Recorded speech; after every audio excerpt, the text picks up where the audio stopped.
I say often that pebbles make mountains and raindrops make seas. And certainly that is true. That applies to a lot of things. I mean, if you take a cup of water and put it in your bathtub, eventually you stay consistent long enough, you'll have enough water to take a bath. So certainly small things do add up. But also they give context.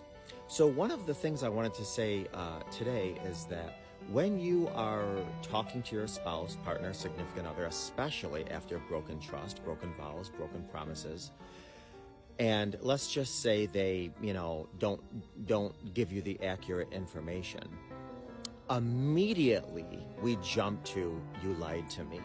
And for the most part, they did. Certainly, they lied to you. But then you find out through, coaching or counseling or quizzes or tests or what have you, that they have a conflict avoidant attachment, a conflict avoidant personality, a conflict avoidant dynamic. That doesn't take away from the fact that they lied to you, but it does give context. Okay, you weren't accurate because you really have an issue with avoiding conflict. And by telling me the truth, you know you were going to step into a war zone. So it doesn't excuse the fact that they weren't honest. It doesn't excuse the fact that they didn't tell you the truth or that they weren't accurate. But you can put that into the mixing bowl of ingredients of understanding context. So instead of jumping to, you lied, yes, certainly they kept information, for whatever, by omission, or they weren't accurate. But now, you know what? I don't like it. I don't agree with it. It doesn't excuse it. It doesn't rationalize it. It doesn't justify it.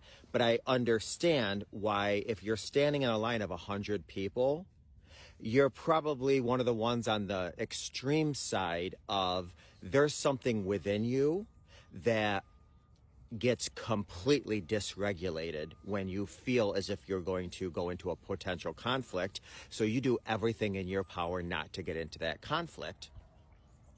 Let's just say somebody was young and their parent asked them a question. Did you do this? Did you do that? And they knew that any type of conflict whatsoever would give them serious, profound, extreme consequences.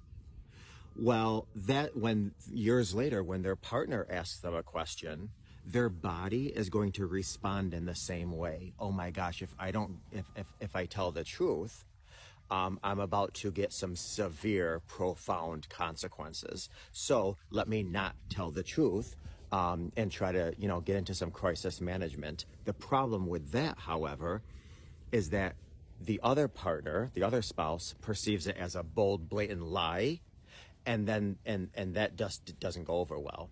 So again, all this to say this: get to know your partner and their attachment style and their love language and, childhood issues and abuse and stuff. Because if by chance they do have a conflict avoidant